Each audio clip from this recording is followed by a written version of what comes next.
পুলিশের একটা সোজা কথা আছে, বক্তব্য আছে, ভাই আমার কাছে তো আসে নাই। এখন এই ধরনের যারা একেবারে প্রান্তিক মানুষ তারা কিন্তু পুলিশ কিংবা প্রশাসনকে নানা কারণে ভয় পায় বা যেতে চায় না। সরকারের অনেক ভালো কাজ, অনেক ভালো অর্জন, শুধুমাত্র নানানভাবে মনে হচ্ছে যে সেই অর্জনগুলো ম্রিয়মাণ হচ্ছে এই আইনশৃঙ্খলা পরিস্থিতির কারণে। মানুষ যখন সব জায়গায় ফেইল্ড হয় তখন সে আসে বিচার বিভাগের কাছে যে এটা হলো আমার লাস্ট রিসর্ট। তো সেই কারণে বিচার বিভাগের একটা স্বাধীন বিচার বিভাগ আমাদের অত্যন্ত জরুরি। কিন্তু অধ্যাদেশগুলো বাতিল করার মধ্য দিয়ে, যে দুটো গুরুত্বপূর্ণ অধ্যাদেশ সরকার বাতিল করেছে, সুপ্রিম কোর্ট, সচিবালয় এবং বিচারক নিয়োগ আইন, এগুলো করার ফলে কিন্তু আবারও বিচার বিভাগের যেমন আপনার একটা রাজনীতিকরণের সুযোগ কিন্তু থেকে যাবে। আগে যদি আপনার আইনশৃঙ্খলা পরিস্থিতি ঠিক না থাকে, আপনি পরবর্তীতে আস্তে আস্তে আস্তে আস্তে উপরের দিকে ওঠে। এখন যেটা কাজ হবে যে হয়তো 100 দিনের মধ্যে না হলেও আগে সামনের দিনগুলোতে যেন সেটা না হয় সেটা ঠিক করতে, এবং সেখানে অবশ্যই আইনশৃঙ্খলা বাহিনীর পুনর্গঠনটা দ্রুত করা দরকার। নতুন বাংলাদেশ দেখছেন দর্শক আপনারা। নতুন বাংলাদেশের আয়োজনে আমরা কথা বলি দেশের রাজনৈতিক বাস্তবতা, মানুষের অধিকার এবং রাষ্ট্রের ভবিষ্যৎ নিয়ে। আমরা বিশ্বাস করি সত্য বলা, অন্যায়ের বিরুদ্ধে দাঁড়ানো এবং সাধারণ মানুষের কণ্ঠ তুলে ধরা আমাদের দায়িত্ব। এখানে আলোচনা হয় আইনের শাসন, গণতন্ত্র, জবাবদিহিতা এবং জনগণের প্রত্যাশা নিয়ে। দেশ ও দেশের মানুষের স্বার্থকে প্রাধান্য দিয়ে আমরা তুলে আনি সমসাময়িক গুরুত্বপূর্ণ সব বিষয়। নতুন বাংলাদেশের স্বপ্ন, ন্যায় বিচার এবং মানবিক রাষ্ট্র গঠনের প্রত্যয় নিয়েই আমাদের এই পথচলা। আপনাদের মতামত, প্রশ্ন এবং অংশগ্রহণ আমাদের অনুপ্রাণিত করে এবং আমাদের প্রাণশক্তি। আজকে নতুন বাংলাদেশের আয়োজনে দুজন অতিথি উপস্থিত আছেন। আমার ডান দিক থেকে পরিচয় করাচ্ছি সারওয়ার তুষার, যুগ্ম আহ্বায়ক, জাতীয় নাগরিক পার্টি এনসিপি। সেই সঙ্গে আছেন অধ্যাপক ডক্টর আব্দুল্লাহ আল মামুন, রাজনীতি বিশ্লেষক। আমন্ত্রণ আপনাদের দুইজনকেই। আজকে টিআইবির একটি প্রতিবেদন প্রকাশ করা হয়েছে, সারওয়ার তুষার আপনি জানবেন। সেখানে বেশ কিছু গুরুত্বপূর্ণ পয়েন্ট তুলে ধরা হয়েছে। একদম ছোট করে আপনাকে পড়ে শোনাচ্ছি। সুশাসন, জবাবদিহিতার ক্ষেত্রে দৃশ্যমান ঘাটতি রয়েছে বলছে টিআইবি। দুর্নীতি বিরোধী কঠোর অবস্থান এবং বাস্তবায়নের মধ্যে ফারাক রয়েছে। আরও বলছে দলীয়করণ অথবা এবার আমাদের পালা, এরকম সংস্কৃতি দেখা যাচ্ছে। দুর্নীতি, মানবাধিকার কমিশন, তথ্য কমিশনের মতো গুরুত্বপূর্ণ প্রতিষ্ঠানে পুনর্গঠন আসছে। নানা বিষয় উঠে এসেছে, নিশ্চয়ই আপনি পড়েছেন প্রতিবেদনটি। আপনাদের মূল্যায়ন বলবেন টিআইবির এই পর্যবেক্ষণ আপনারা কিভাবে দেখছেন? আপনাকে ধন্যবাদ এবং আমার সহ আলোচককে শুভেচ্ছা। দেখুন, টিআইবি দীর্ঘদিন যাবৎ বাংলাদেশের প্রাতিষ্ঠানিক সুশাসন এবং দুর্নীতি বিরোধী তাদের অবস্থান আছে এবং সেই বিষয়ে তারা ধারাবাহিকভাবে কাজ করে যাচ্ছে এবং সরকারের বিভিন্ন বিষয়ে তারা তাদের অবস্থান জানিয়ে থাকে। যেহেতু বর্তমান সরকারের 100 দিন পার হয়েছে, 100 দিন পার হলে যে কোনো সরকারকে একটা মূল্যায়নের মধ্যে পড়তে হয়। ফলে টিআইবিও 100 দিনের বিভিন্ন সূচকে সরকারের কি পরিস্থিতি বা কি অবস্থা বিরাজ করছে এবং তার ঝুঁকিগুলো কী কী, সবচেয়ে যেটা গুরুত্বপূর্ণ সেটা হচ্ছে যে এর ফলে কি কি ঝুঁকি তৈরি হচ্ছে সেগুলো নিয়েই তাদের এই সংবাদ সম্মেলনটা ছিল। যেটা আমি মনে করি যে তারা সাধারণত যেভাবে একটু প্রলেপ দিয়ে কথা বলে সেটা কিন্তু এখানে একটু কম আছে, কারণ পরিস্থিতি এমন, আপনার যেমন তাদের এখানে আছে, কোনো পত্রিকায় রিপোর্ট করেছে ভাবে যে 100 দিনে, সরকারের 100 দিনে 6 শতাধিক হত্যাকাণ্ড ঘটেছে। তো এটা হলো আইনের শাসনের দিক থেকে। তারা আরও বলেছে আপনার সুশাসনের ঘাটতির কথা বলেছে, যে সরকার এটা ঠিক যে বিভিন্ন ধরনের কল্যাণমূলক পদক্ষেপ নিচ্ছে বিভিন্ন মন্ত্রণালয়ের অধীনে, কিন্তু সেগুলো বাস্তবায়নের ক্ষেত্রে সুশাসনের কিংবা একটা প্রসেসের ঘাটতি লক্ষণীয়, অব্যবস্থাপনার কথা তারা উল্লেখ করেছে এবং দলীয় প্রভাবের কথা বলেছে। বিশেষত খাল খনন কর্মসূচি কিংবা ফ্যামিলি কার্ডের মতো যেগুলো অত্যন্ত গুরুত্বপূর্ণ, জনবান্ধব, যেগুলো আসলে বিরোধী দল কিছু নাই, কিন্তু সেখানেও কিন্তু এই অনিয়ম এবং অব্যবস্থাপনার কারণে সেগুলো প্রশ্নবিদ্ধ হচ্ছে। ফ্যামিলি কার্ডের ক্ষেত্রে অনেক ধরনের রিপোর্ট হয়েছে। খাল খননের ক্ষেত্রে দেখা গেছে যে খালটা ইতিমধ্যে সচল আছে সেই খাল ভরাট করে, মাটি দিয়ে ভরাট করে তারপর প্রধানমন্ত্রীকে দিয়ে, এই ঘটনা কিন্তু পত্রপত্রিকায় এসেছে, প্রধানমন্ত্রীকে দিয়ে সেখানে খাল উদ্বোধন করানো হয়েছে, কিন্তু সেটা কোনো দরকার ছিল না, শুধুমাত্র এটা একটা আনুষ্ঠানিকতা মাত্র। কিংবা 2 শতাধিক গাছ কেটে ফেলা হয়েছে খাল খননের জন্য।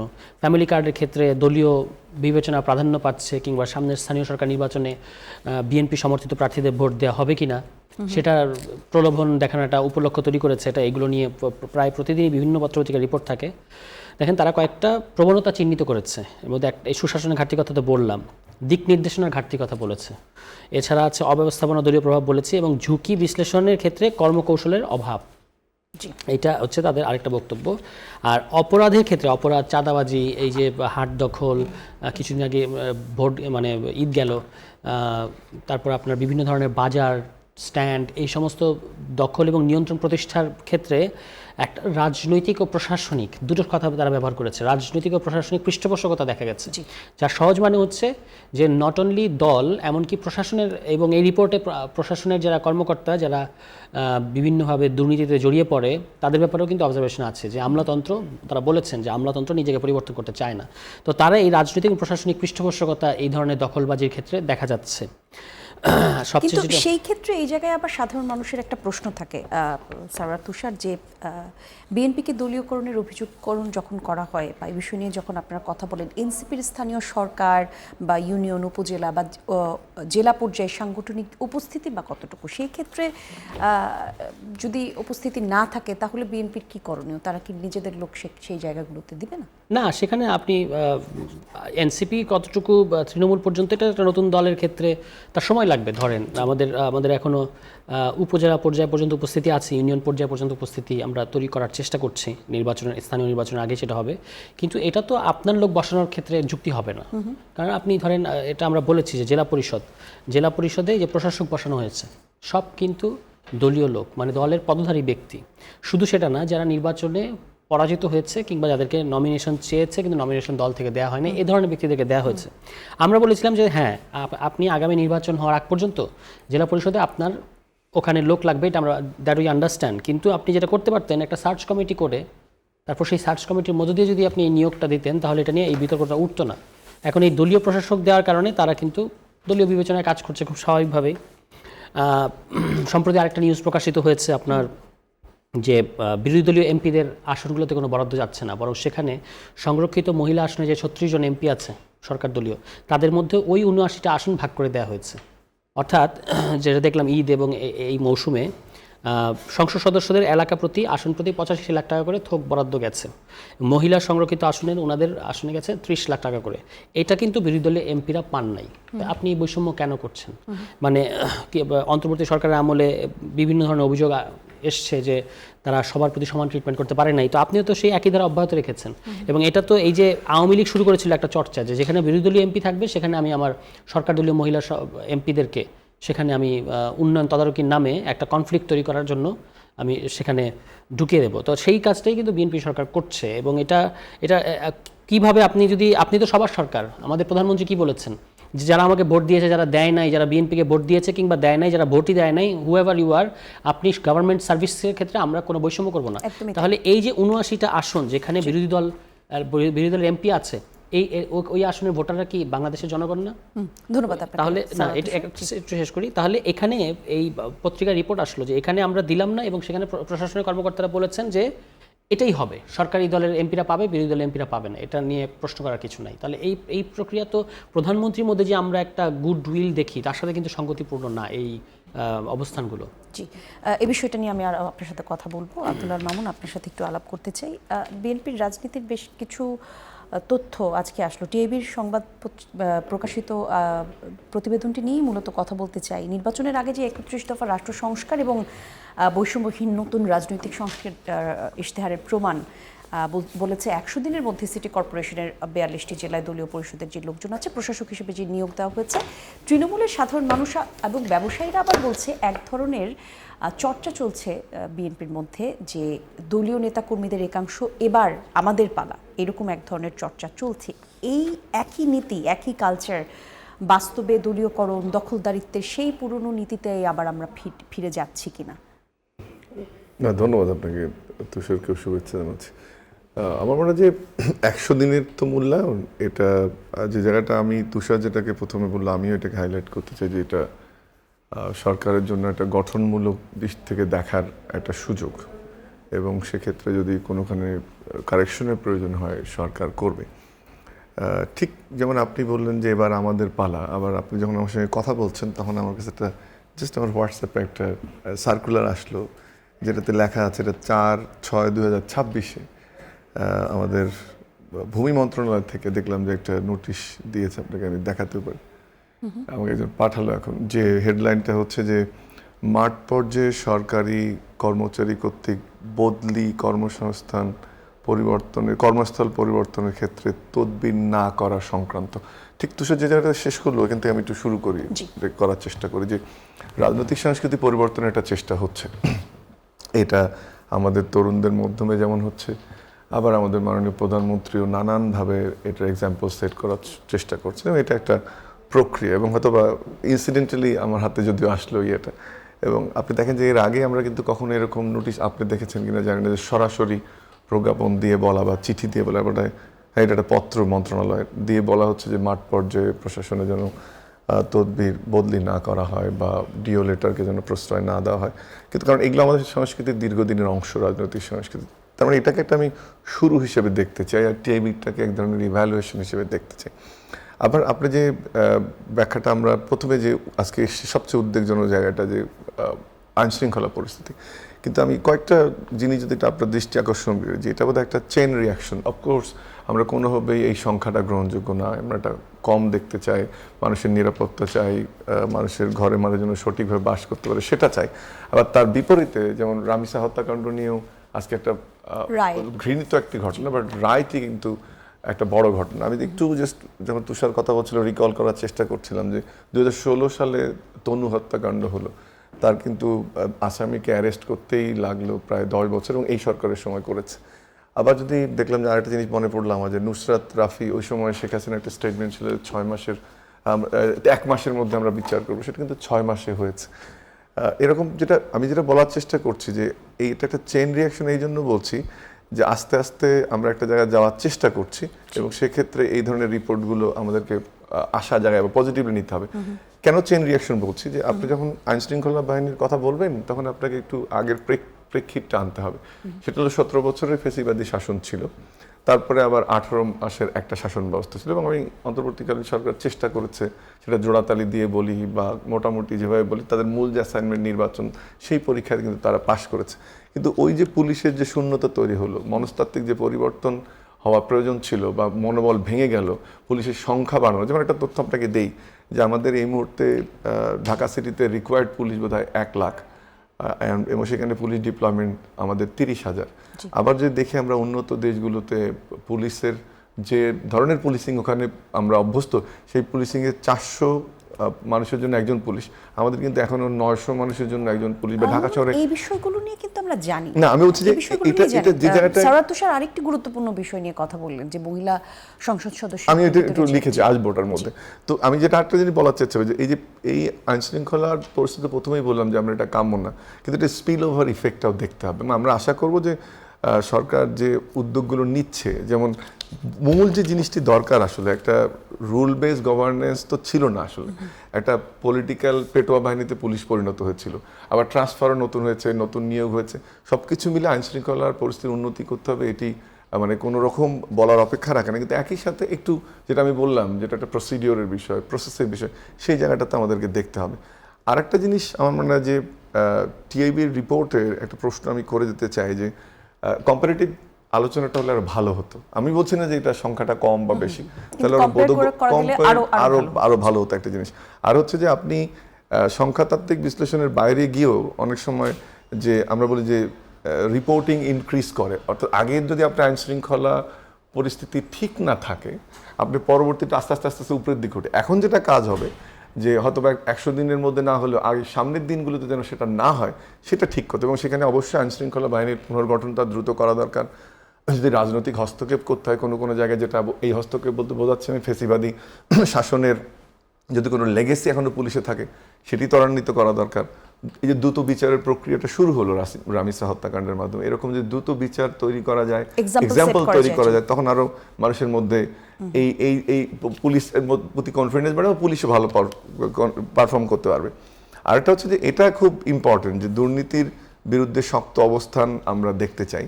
তাহলে যে এখন এটাতে যাচ্ছি আমি, তাহলে মাঠ পর্যায়ে যে কথাটা তুষার বললো, ওই যে পরিবর্তনটা, এটা শুরুটা উপর থেকে হয়েছে, যেটা আগে কিন্তু হতো না। যে জায়গাটা আমি আশা দেখছি বারবার, যে প্রধানমন্ত্রী চেষ্টা করছেন, প্রধানমন্ত্রী এক্সাম্পল সেট করছেন, আমরা ওনার খাবারের উদাহরণ শুনছি, খুব সাধারণ জীবনযাপনের উদাহরণ আমরা দেখছি। সেটা না রাজনৈতিক সংস্কৃতি পরিবর্তনে যেখানেই দেখেন না কেন, সেটা একটা চুয়ে চুয়ে পড়তে হয়, আস্তে আস্তে আস্তে আস্তে এটা নিচের দিকে আসবে। এবং তারপরে আমরা আশা করি যে এটা দ্রুত এখন হওয়া দরকার, এই কারণে যে আমরা একটা নতুন বাংলাদেশের স্বপ্ন দেখছি জুলাই গণ অভ্যুত্থানের পরে। আসি আপনার স্পেসিফিক যে কোশ্চেনটা করলেন যে দলীয় প্রশাসক নিয়োগ, আমি এটাতে খুব মানে কোনোভাবেই দোষের কিছু দেখি না, খুব শক্তভাবেই বলতে চাই। দলীয় প্রশাসক নিয়োগটা দোষের কিছু না, দোষের হবে যদি ওই প্রশাসক সঠিকভাবে দায়িত্ব পালন করতে না পারে, ওই প্রশাসক যদি দুর্নীতি করে, ওই প্রশাসক যদি প্রশাসন চালাতে না পারে।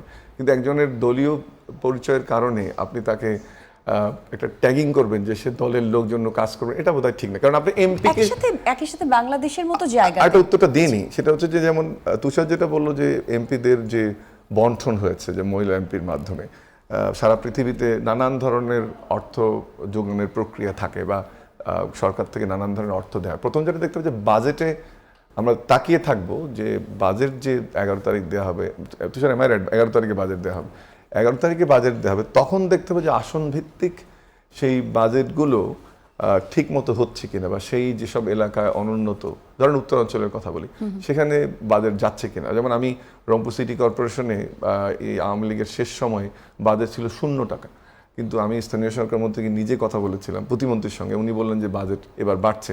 ওই আসনটি কিন্তু জামাত ইসলামে, কিন্তু আমাকে স্থানীয় সরকার প্রতিমন্ত্রী নিজে বলেছেন যে ওখানে এবার বাজেট বাড়ছে। আমরা আশা করব যে এই যখন বাজেটের মধ্যে যেটা আসবে এবং ওভারঅল ডেভেলপমেন্ট যে ইনিশিয়েটিভ গভর্নমেন্টের থাকবে, সেখানে যেন এটা এই যারা এমপিরা আছেন তাদের ভিত্তিতে যেন না হয়। কিন্তু যেটা আপনি বলছেন যে বিশেষ অনুদান, যেমন ঈদের বিশেষ অনুদান বা কোনো প্রাকৃতিক দুর্যোগের কারণে বিশেষ অনুদান, আপনি শুধু আমাদের এখানে সারা পৃথিবীতেই আপনি এই ধরনের পলিটিক্যাল বায়াস থাকে। তবে হ্যাঁ, আমি ওর সঙ্গে একমত, এই বায়াসটাকে তো কমিয়ে আনা যায়, কিন্তু রাজনীতির মাঠে আপনাকে এই বায়াসটা এই জায়গায় যখন এটা বলছেন, তখন আবার ওই যে যখন আপনি প্রশাসক নিয়োগের কথা বললেন বা দলীয় নিয়োগের কথা বললেন, তাহলে সেখানে আমরা কিভাবে আশা করব যে দলীয় বায়াসনেস থাকবে না? না, দলীয় আপনি ধরেন কথার কথা, আপনি প্রশাসক নিয়োগ হয়েছে, আপনি কিভাবে করবেন? প্রশাসকটা কাকে দিবেন আপনি? আমি আপনাকে প্রশ্ন করছি, আপনি প্রশাসক কাকে দিবেন? উত্তর আপনি প্রশাসক দিলে আপনি তো আপনার দলের যোগ্য লোকটাকে দিবেন। যোগ্য লোককে, কিন্তু বাংলাদেশের প্রেক্ষাপট থেকে মানে দলের পক্ষের লোককে আসলে কোনো জায়গায় বসালে তারা নিজের কাজটাই শুধু করবে, দলের পক্ষপাতিত্ব করবে না, সেটা আমরা আশা করতে পারি। একটা প্রশাসক হোক, একজন প্রশাসক হোক বা নির্বাচিত প্রতিনিধি ওই দলের হোক, সে তো তার দলের আদর্শের মধ্যেই কাজ করবে এবং সেই আদর্শটা নিশ্চয়ই প্রত্যেকটা দলের আদর্শ কল্যাণকর। আমি যেটা গুরুত্ব দিতে চাই যে সেই আদর্শের, ধরেন কথার কথা যে বাজেটটা আছে একজন প্রশাসকের জন্য এই মুহূর্তে এই সিটি কর্পোরেশন বলি বা জেলা পরিষদগুলোতে বলি, দেখতে হবে যে সে দলের আদর্শ তো তার থাকবে, কিন্তু সেই টাকাটা জনকল্যাণে খরচ হচ্ছে নাকি দলের কর্মীদের জন্য খরচ হচ্ছে, এটা কি নিজের পকেট, সেই প্রশ্নটা করতে পারি। কিন্তু প্রশাসক নিয়োগ দলীয়, এটা একটা স্বাভাবিক প্রক্রিয়া। ধন্যবাদ আপনাকে। একটা বিরতি নিয়ে আসি, তারপর আবার আলোচনায় ফিরবো। নতুন বাংলাদেশ দেখছেন দর্শক, বিরতির পর ফিরছি আবার। নতুন বাংলাদেশ দেখছেন আপনারা, আমাদের সঙ্গে আলোচনার জন্য আজকে উপস্থিত আছেন সারওয়ার তুষার, আছেন অধ্যাপক ডক্টর আব্দুল্লাহ আল মামুন। আজকের আলোচনার বিষয় টিআইবির রিপোর্ট, সুশাসন এবং অন্যান্য প্রসঙ্গ নিয়ে যখন আজকে কথা বলছি সারওয়ার তুষার, আজকে আপনি জানেন রামিসা হত্যার রায়ের যে ঘটনাটি, এটি বাংলাদেশের সকল মানুষকেই আজকে বলবো, আজকে টেলিভিশনের পর্দার সামনে সবাই বসেছিলেন, অপেক্ষা করেছেন কি রায় আসে। মাত্র 20 দিনে এই রায় দেওয়া সম্ভব হলো। এখন দেশের অন্যান্য আদালতে আরও লাখ লাখ মামলা চলে আছে, সেগুলোর আসলে একই রকম গতি আশা করতে পারে কিনা সাধারণ মানুষ, অথবা যেই সকল মামলায় মানুষ নির্যাতিত বা মানুষ ভুগছে সেই জায়গাতে কিভাবে মনোযোগ দেওয়া যায়, সরকারের দায়িত্ব কি থাকতে পারে? দেখেন, এখানে রামিসার এই নির্মম ঘটনার পরে তার বাবা একটা মন্তব্য করেছিলেন যে আমি বিচার চাই না, কারণ আপনারা বিচার করতে পারবেন না। এই ঘটনা যেহেতু এই নির্মম ঘটনাটা যেহেতু সারা দেশের মানুষ জেনেছে এবং সমস্ত রাজনৈতিক দল বা সারা বাংলাদেশের বিবেককে আসলে নাড়া দিয়েছে, এটার 19 থেকে 20 দিনের মধ্যে এটা রায় হলো এবং রাষ্ট্রপক্ষ থেকে বলা হয়েছে যে আমরা আশা করব যে উচ্চ আদালতেও রায় অপরিবর্তিত থাকবে, যেটা আমরাও আশা করি। এখন এটার সাথে টিআইবির আজকের রিপোর্টের একটা অংশ প্রাসঙ্গিক। এই যে আপনি যে প্রশ্নটা করলেন যে সব ঘটনা তো রামিসার মতো এরকম সেন্সেশন তৈরি করে না। যেমন আমি যে এলাকা থেকে নির্বাচন করেছি, ওই এলাকার একটা দুর্ভাগ্যজনক ঘটনা এই 2-1 দিনের মধ্যে কোনো ন্যাশনাল পত্রিকায় আসে নাই। একজন নারী শ্রমিক, আমাদের বয়সী হবেন, তিনি রাতের বেলা মানে তার কর্মক্ষেত্র থেকে ফেরত যাওয়ার পথে একই ধরনের ধর্ষণের শিকার হয়েছিলেন এবং তিনি নাম পর্যন্ত বলেছেন যে কারা কারা এর সাথে জড়িত। এটা কিন্তু তিনি বলার পরেও, লোকাল মিডিয়া নিউজ হওয়ার পরেও পুলিশ প্রশাসনের তরফ থেকে আমরা কোনো ধরনের ব্যবস্থা নিতে দেখিনি। এখন পুলিশের একটা সোজা কথা আছে, বক্তব্য আছে, ভাই আমার কাছে তো আসে নাই। এখন এই ধরনের যারা একেবারে প্রান্তিক মানুষ তারা কিন্তু পুলিশ কিংবা প্রশাসনকে নানা কারণে ভয় পায় বা যেতে চায় না। এইটা যখন লোকাল মিডিয়াগুলোতে আসলো, সোশ্যাল মিডিয়া আসলো, তখন পুলিশেরই কিন্তু স্বপ্নদিত হয়ে তাদের কাছে যাওয়া উচিত ছিল, বা যে জেলা প্রশাসন আছে তাদের যাওয়া উচিত ছিল এবং বলা উচিত ছিল আপনি মামলা করতে চান কার বিরুদ্ধে, আমরা আপনাকে সহযোগিতা করব। তাহলে কিন্তু এই যেই স্পিরিটটা রামিসা হত্যাকাণ্ডের পরে যে স্পিরিটটা, যে এটা 19 দিনের মধ্যে বিচার বা দ্রুততম সময়ের মধ্যে বিচার, এটা হতো। এবং এটা এই ঘটনার ক্ষেত্রে কিংবা এরকম আরও অসংখ্য ঘটনার ক্ষেত্রে কিন্তু একই রকমের সংবেদন তৈরি করে না, সেন্সেশন তৈরি করে না, এবং সেগুলোর বিচারও দীর্ঘ প্রক্রিয়ায় হতে থাকে বা অনেক ক্ষেত্রে হয় না। বিশেষত ধর্ষণের ক্ষেত্রে সবচেয়ে কম রিপোর্ট হয়, মানে ঘটনাগুলো কম নথিতে আসে এবং সেটারও সবচেয়ে কম বিচার হয়। এখানেই কিন্তু টিআইবি একটা কথা বলেছে যে বিচার বিভাগের সংস্কার এই কারণে দরকার, যে অধ্যাদেশগুলো আপনি বাতিল করেছেন সেই অধ্যাদেশগুলোর এই জন্যই দরকার ছিল যে রাজনৈতিক প্রভাবের বাইরে থেকে বিচার বিভাগ যেন দ্রুততম সময়ের মধ্যে, তার কাজ কি, তার কাজ হচ্ছে মানুষ যখন সব জায়গায় ফেইল্ড হয় তখন সে আসে বিচার বিভাগের কাছে যে এটা হলো আমার লাস্ট রিসর্ট। তো সেই কারণে বিচার বিভাগের একটা স্বাধীন বিচার বিভাগ আমাদের অত্যন্ত জরুরি। কিন্তু অধ্যাদেশগুলো বাতিল করার মধ্য দিয়ে, যে দুটো গুরুত্বপূর্ণ অধ্যাদেশ সরকার বাতিল করেছে, সুপ্রিম কোর্ট সচিবালয় এবং বিচারক নিয়োগ আইন, এগুলো করার ফলে কিন্তু আবারও বিচার বিভাগের যেমন আপনার একটা রাজনীতিকরণের সুযোগ কিন্তু থেকে যাবে, এবং যে ঘটনাগুলো রামিসার মতো এত আলোড়ন তৈরি করবে না সারা দেশে। একই রকম বিচার বিভাগেই কিন্তু রামিসার আবার হত্যাকাণ্ডের বিচার হয়েছে, ওই যে আলোড়ন তৈরি করেছে, হ্যাঁ, যেহেতু এটা আলোড়ন তৈরি করেছে এবং আপনি অ্যাভয়েড করতে পারেন না। শেখ হাসিনার আমলেও তো শেখ হাসিনার আমল তো একটা অবিচারের একটা দীর্ঘ সংস্কৃতি তৈরি হয়েছিল, কিন্তু যেগুলো সারা দেশের মানুষের মধ্যে একটা হইচই তৈরি করতো, সেই ঘটনাগুলো একটা বিচার করা হতো। তো আমরা আশা করবো যে এইটা একটা এক্সেপশন হবে না। আমার বক্তব্য হচ্ছে এটা, যে এইটার ধারাবাহিকতা যেন আমরা সব বিচারের ক্ষেত্রে দেখি, এবং সেটা গুরুত্বপূর্ণ। আর আরেকটা জিনিস হচ্ছে, আমি বলবো যে দলীয় প্রশাসক নিয়োগের ক্ষেত্রে যেটা আমাদের সম্মানিত ভাই বলেছেন, এটা কিন্তু বিএনপির ইশতেহার বিরোধী, যেটা আপনি বলছিলেন যে তাদের 8 নম্বর ইশতেহার তারা বলেছে সংকীর্ণ রাজনৈতিক দলীয়করণের ঊর্ধ্বে উঠে সব রাষ্ট্রীয় সাংবিধানিক সংবিধিবদ্ধ প্রতিষ্ঠানের স্বচ্ছতা ও জবাবদিহির লক্ষ্যে আইন সংস্কারের মাধ্যমে পুনর্গঠন করা হবে। শুনানির মাধ্যমে সংসদীয় কমিটির ভেটিং সাপেক্ষে প্রতিষ্ঠানের সাংবিধানিক ও গুরুত্বপূর্ণ পদে নিয়োগ দেওয়া হবে। আমরা কি সেরকম কোনো কিছু দেখলাম? সেরকম কিছু দেখলাম না। স্থানীয় সরকারের ক্ষেত্রে তারা বলেছিল যে আমরা প্রশাসক নিয়োগ দেব না, কিন্তু প্রশাসক নিয়োগ দিয়েছে এবং দলীয় প্রশাসক নিয়োগ দিয়েছে। এটা কিন্তু প্যাটার্নগুলো তৈরি করে, এবং বিভিন্ন জায়গায় আমার নরসিংদীতে এরকম ঘটনা আছে যে বিএনপির পদধারী লোকেরা এই ধরনের ধর্ষণের মতো ঘটনার ক্ষেত্রে দুই পক্ষের মধ্যে আপোষ করানোর ভূমিকা রাখছে। এখন ধর্ষণের ঘটনায় আপোষের কি? এটা মামলা হবে এবং সে বিচার হবে। আমরা শুনি আব্দুল্লাহ মামুন কি বলেন, একই রকম প্রশ্নের উত্তর আপনার কাছেও জানতে চাই। না, রামিসার ঘটনাটা তো মানে আমরা অ্যাপ্রিসিয়েট করতে চাই, বাট একইভাবে আমি তুষারের সাথে একমত, যেটা যেন একটা বিক্ষিপ্ত বিচ্ছিন্ন উদাহরণ না হয়, যে এখানে সবার একটা কালেকটিভ ডিজায়ার ছিল, রাষ্ট্রযন্ত্র অ্যাক্ট করেছে, প্রধানমন্ত্রী নিজে বলেছিলেন যে 1 মাসের মধ্যে সেটা ফুলফিল হয়েছে। আমরা দেখতে চাই যে প্রত্যেকটি অপরাধের জন্য বিচার হয়, হয়তো বা 19 দিনে না 19 মাসে হবে, কিন্তু কিছুক্ষণ আগে আপনি তনুহত্যার কথা বলছিলেন, যেটা হ্যাঁ, আমি তনুহত্যার কথা বলছিলাম একটু আগে, যে আমরা আগে দেখতাম যে ফাঁকা বুলি হয়ে যায়, যে 10 বছর পরে, এবং সেটা আমরা কারণটাও বুঝলাম যে সামরিক বাহিনীর সদস্যদের এটাতে যোগসূত্র ছিল জন্য হয়তো বা এটা দেরি হয়ে যায়, এবং সেটা অপরাধ তো অপরাধ। আরেকটা জিনিস আমি একটু উল্লেখ করি আপনাকে, যে জায়গাটায় আমরা গেলাম 17+18-তে, 18 পুরো দায়টা না দিলে কিছুটা দেবো, আমি অনেক অংশই দেবো, আমি 18 এই জুলাই অংশগ্রহণকারী হিসেবে একজন, যে এই যে ল ডাজন্ট ম্যাটার যে ইস্যুটা তৈরি হয়েছে, সেটা থেকে কিন্তু বেরোতে হবে। এবং সেটা যখন ওই যে বললাম স্পিল ওভার ইফেক্ট হয়, যে এই অপরাধটা বাড়ছে, যদিও আমি বললাম যে টিআইবি রিপোর্টে তুলনামূলক চিত্রটা থাকলে ভালো হতো, কিন্তু এই ল ডাজন্ট ম্যাটার বা একটা অলরেডি ডিস্ট্রয়েড সিচুয়েশনের মধ্যে আমরা ছিলাম, সেখান থেকে যেন না হয়, এই ধরনের উদাহরণ সৃষ্টি করার মতো ঘটনা হচ্ছে রামিসা হত্যাকাণ্ডের রায় বা ধর্ষণের রায়। সেটার থেকে আমরা দেখতে চাই যে এটা যেন অন্য অন্য ক্ষেত্রে হয়, এবং সবাই যেন এটাতে সমানভাবে বিচার পায়। কোনো যেন, যেটা ও বললো একটু আগে, যে কোনো রাজনৈতিক দলের এইখানে কোনো ছাড় নেই, এখানে কোনো কথা নেই, পুলিশের যদি কোনো গাফিলতি থাকে তারও তদন্ত হওয়া উচিত, এবং এইখানে আসলে টলারেন্সটা 0। এবং কারণ সরকারের অনেক, এই মুহূর্তে যেটা হচ্ছে আমার ব্যক্তিগত মতামত, সেটা হচ্ছে সরকারের অনেক ভালো কাজ, অনেক ভালো অর্জন, শুধুমাত্র নানানভাবে মনে হচ্ছে যে সেই অর্জনগুলো ম্রিয়মাণ হচ্ছে এই আইনশৃঙ্খলা পরিস্থিতির কারণে। বাট ছোট্ট একটা তথ্য আমি দিই, আমরা সম্প্রতি আমার ডেমোক্রেসি ডায়াস নামে একটি থিঙ্ক ট্যাঙ্ক আমি লিড করি, সেখান থেকে প্রায় আমরা 3 মিলিয়ন কমেন্টস অ্যানালাইসিস করার চেষ্টা করেছি যে সরকারের 100 দিন উপলক্ষে। এবং সেখানে কিন্তু এই যেমন ঝুঁকি শব্দটা ইউজ করেছে আজকে, আমি টিআইবিকে অ্যাপ্রিসিয়েট করি যে ঝুঁকি, এই ঝুঁকিটা কিন্তু পজিটিভ জিনিস, সরকারকে এটা রিড করে তার ভিত্তিতে ব্যবস্থা করা নেই, কারণ এটাতে ফেইলুরের দিকে যেন না যায়।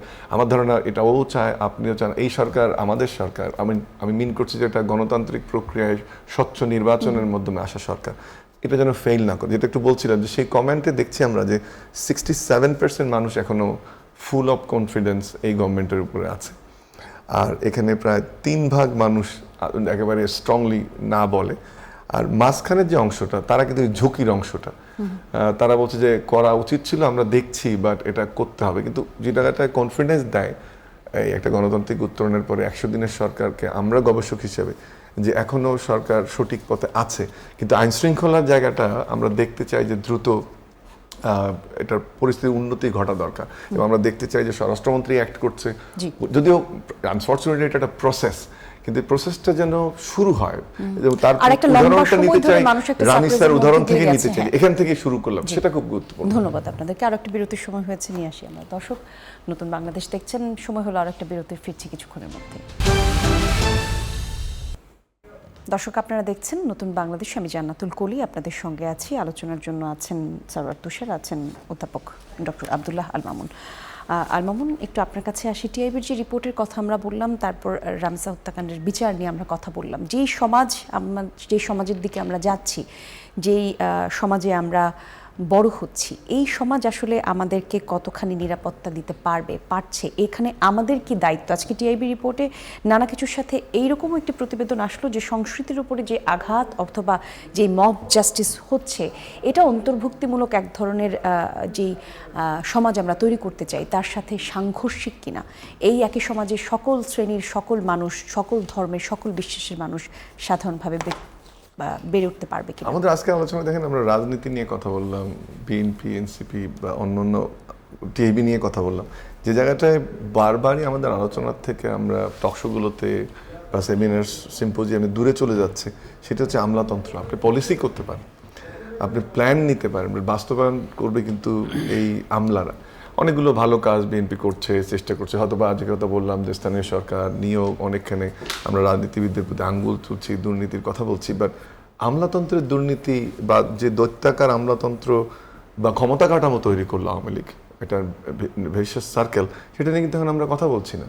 অথচ আমরা যতই পলিসি করি, যতই তারেক রহমান ফ্যামিলি কার্ড দিক, ফার্মার্স কার্ড দিক, আর যাই দিক, একটা হলো তোষণ করে আমলাতন্ত্র, আর হচ্ছে নিজেরা বড় ধরনের দুর্নীতির মধ্যে আছে। আমরা কিন্তু এই কথাগুলো বলছি না।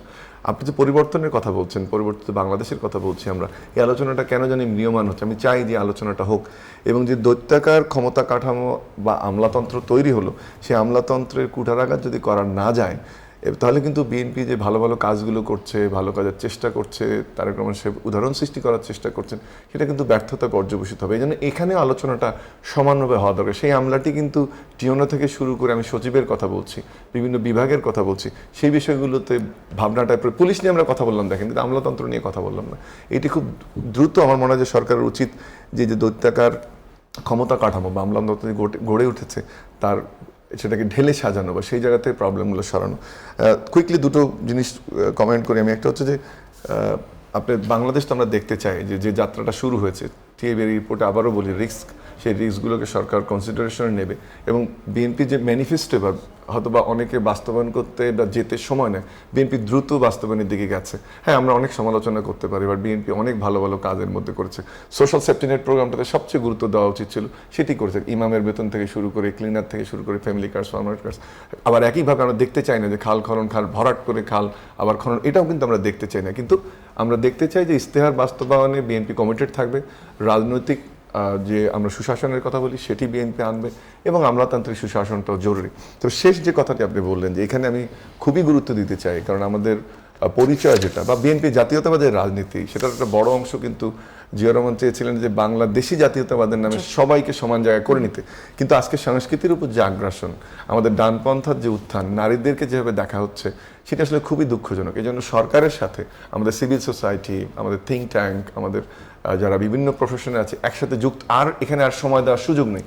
আমাদের ডানপন্থার উত্থান, সংস্কৃতির যে বিভাজন বা নতুন ধরনের সংস্কৃতির উত্থান, তার বিরুদ্ধে রুখে দাঁড়ানোর সময় এসেছে। একদম, ধন্যবাদ আপনাকে, অসংখ্য ধন্যবাদ। খুবই গুরুত্বপূর্ণ কিছু কথা আপনি খুব সুন্দর করে গুছিয়ে বললেন। স্যার তুষার, আপনার কাছেও জানতে চাই, যেই সমাজে আমরা বড় হচ্ছি, সেই সমাজে আমাদের কিনা, আমরা সেই সমাজ সকল মানুষের জন্য নিরাপদ করতে পারছি কিনা, এটা তো তো আসলে রাজনৈতিক প্রেক্ষাপট থেকে নয়, এটা প্রত্যেকটা মানুষের জন্যই, আপনি আমি আমরা সকলে মিলে আমাদের এই সমাজ, এখানে যে হিজাব পরবে, যে সালোয়ার কামিজ পরবে, অথবা যে নামাজ পড়বে, যে পূজা করবে, সকলের জন্য একটা সমান একটা সমাজ তৈরি হওয়ার কথা। সেখানে আমরা যেতে পারছি কিনা, পৌঁছাতে পারছি কিনা, একে অন্যকে সাহায্যের হাত বাড়িয়ে দিচ্ছি কিনা? আপনি পার্শ্ববর্তী দেশের সাথে তুলনা করলে আমাদের অবস্থা সেটার তুলনায় ভালো, কিন্তু এটা সন্তোষজনক না। আমাদের অনেক চ্যালেঞ্জ আছে, বিশেষত যেটা সমাজবিজ্ঞানের ভাষায় বলা হয় যে low level violence, everyday low level violence বাংলাদেশের সমাজে, নিজের হাতে বিচার তুলে নেওয়ার প্রবণতা, মব তৈরি করা, এগুলো বাংলাদেশ সমাজে আছে। তো আমাদের বক্তব্য হচ্ছে যে সমাজে বিভিন্ন ধরনের মানুষ থাকবে, এমনকি রক্ষণশীল মানসিকতার মানুষও থাকতে পারে, কিন্তু আপনি আপনার চিন্তাটা অন্যের উপর চাপিয়ে দিতে পারবেন না। সিনেমা আপনার পছন্দ না, কিন্তু আপনি এটা সিনেমা প্রদর্শনী বন্ধ করার জন্য আপনি কেউ না। আপনি আপনার যদি ভালো না লাগে, স্পেসিফিক আপত্তি থাকে, আপনি সংশ্লিষ্ট প্রশাসনের কাছে লিখিত অভিযোগ করবেন, তারা দেখবে। যেটা আমরা ব্রাউনবাড়ির ক্ষেত্রে দেখলাম, এবং এটা খুবই দুঃখজনক যে সিনেমা বন্ধ করার ক্ষেত্রে প্রশাসনকে বেশি অতি উৎসাহী দেখলাম। কারণ যারা এটা নিয়ে এক ধরনের মবিলাইজ করার চেষ্টা করেছে, তারা কিন্তু এটা অনলাইনে হুমকি ধামকি দিয়েছে। আপনি এর উপর ভিত্তি করে কিভাবে সিনেমা বন্ধ করে দিতে পারেন, যেটা কিনা সরকারের সেন্সর বোর্ড অনুমোদন দিয়েছে? তো সেটা দিলে তো আপনার এটা কি বার্তা যায়, মানে আমরা সারা পৃথিবীর কাছে আমরা কি বার্তা দিচ্ছি যে বাংলাদেশে একটা জেলায় সিনেমা দেখানো যাচ্ছে না, যেটা কিনা একটা মানে সামাজিক সিনেমা এবং একটা নিরীহ সিনেমা। আপনি দেখেছেন, আমিও দেখেছি, এটা একটা খুবই নিরীহ সিনেমা। নারীর সঙ্গে ছিল, জীবনের ভাবে দৌড়ে পালাচ্ছে। হ্যাঁ, মানে এরকম একটা সিনেমা আপনি মানে বাংলাদেশে দেখানো যাচ্ছে না, এবং এটা কিন্তু এক ধরনের ব্ল্যাক স্লাইডিং। তো এখান থেকে আপনার সরকারকে এই ব্যাপারে আমরা আশা করেছিলাম যে শক্ত ব্যবস্থা নেবে। এরকম কিছু ফ্রিঞ্জ এলিমেন্ট সমাজে থাকতে পারে যারা মনে করে যে না, সিনেমা বন্ধ করে দিতে হবে। আপনি কি তাকে প্রশ্রয় দেবেন? সে তো এখানে উইন করলো, সে ভাবতে পারলো, ভাবছে যে আমি এটা করা সম্ভব, এটা উদাহরণ সেট হলো আরেক জায়গায়। কিন্তু এখানে যদি গভর্নমেন্ট স্ট্রিক্ট হতো এবং এই সিনেমাটা প্রদর্শনীর ক্ষেত্রে নিরাপত্তার ব্যবস্থা করে প্রদর্শনীর ব্যবস্থা করে দিত, তাহলে কিন্তু এই ফ্রিঞ্জ এলিমেন্টরা অ্যালার্ট হয়ে যেত যে না, এটা করা যাবে না, আমার ভালো লাগে না, তাই বললে আমি সিনেমা হতে দিব না, এটা করা যাবে না। কিন্তু এখানে কিন্তু তারা প্রশ্রয় পেয়েছে, যেটা একটা জায়গা, যেটা সিনেমার এই সাথে সংশ্লিষ্ট যারা তারা বললেন যে আমি যদি ওই স্পেসিফিক শো না দেখাই আমার খুব বড় ক্ষতি নাই। কিন্তু যে উদাহরণটা সেট হলো সারা বাংলাদেশের জন্য, দ্যাট ইজ অ্যালার্মিং। তো এইটা আমার ব্যক্তিগতভাবে খুবই আমি এটাতে কষ্ট পেয়েছি যে সরকার এই ক্ষেত্রে নির্লিপ্ত, এবং দ্বিতীয়বার ব্যক্তিগত উদ্যোগে অন্যরা দেখানোর চেষ্টা করেছেন আরেক জায়গায়, ওই পার্শ্ববর্তী একটা জায়গায় 5 গাড়ি প্রশাসন গিয়ে আপনার ওটা বন্ধ করে দিয়েছে। এই এত সক্রিয়তা তো আমরা অন্য ঘটনার ক্ষেত্রে, আইন শৃঙ্খলা অবনতির ক্ষেত্রে দেখি না, একটা মব ভায়োলেন্সের ক্ষেত্রে দেখি না। হচ্ছে এই একই সিনেমা সপরিবারে প্রধানমন্ত্রীও দেখেছেন। প্রধানমন্ত্রী সম্ভবত এই সিনেমা দেখেন নাই। হ্যাঁ, মানে উনি দেখেছেন অন্য আরেকটি সিনেমা দেখেছেন, তখন আসলে শিরোনাম হয়েছিল উনি এই সিনেমা। হ্যাঁ, বাট এনিওয়ে এটা মানে কি প্রধানমন্ত্রী সপরিবারে সিনেমা দেখতে যাচ্ছেন, এর মানে কি? এর মানে হচ্ছেন যে বাংলাদেশে উনি আর্ট কালচারকে এক ধরনের প্রমোট করছেন। কিন্তু আপনি এই সিনেমা বন্ধ করার মানে ক্ষেত্রে সরকারের কালচারাল মিনিস্ট্রি, আমি দেখলাম যে যিনি সংস্কৃতি মন্ত্রী, তিনি পত্রিকায় সাক্ষাৎকার দিয়ে বলেছেন যে এটা একটা বিচ্ছিন্ন ঘটনা। কিন্তু এই বিচ্ছিন্ন ঘটনাগুলো তো নিরবিচ্ছিন্নভাবে ঘটতে থাকে, এটাই তো সমস্যা। যে এটা রাশিয়ার ক্ষেত্রে একটা জোক ছিল যে রাশিয়ার একমাত্র বিচ্ছিন্ন সমস্যা কি, যে নিরবিচ্ছিন্নভাবে বিচ্ছিন্ন সমস্যাগুলো ঘটতে থাকে। তা আমরা তো এই ধরনের এই ঘটনাগুলো দেখতে চাই না, এবং এই ক্ষেত্রে আমরা মনে করি আর্ট কালচার সহ যেগুলো ফ্রিডম অফ এক্সপ্রেশন, এগুলোর ক্ষেত্রে এক পক্ষের মতামত অন্য পক্ষের পছন্দ হবে না, এটা খুব স্বাভাবিক। কিন্তু সেটার ক্ষেত্রে সে ওটা বন্ধ করানোর জন্য বা ওইটা না হওয়ানোর ক্ষেত্রে এখানে কোনো আইন হাতে তুলে নিতে পারবে না, এটা সরকার রাষ্ট্রকে এখানে ইন্টারভেন করতে হবে। এটার এবার অভাব দেখা গেছে। ধন্যবাদ আপনাদের দুইজনকেই, ধন্যবাদ, অসংখ্য ধন্যবাদ আমাদেরকে সময় দেওয়ার জন্য। অনুষ্ঠানের একদম শেষ পর্যায়ে আমরা সঙ্গে ছিলেন যারা, ধন্যবাদ আপনাদের সকলকে। আগামীকাল একই সময়ে আলোচনা দেখার আমন্ত্রণ জানিয়ে বিদায় নিচ্ছি আজ।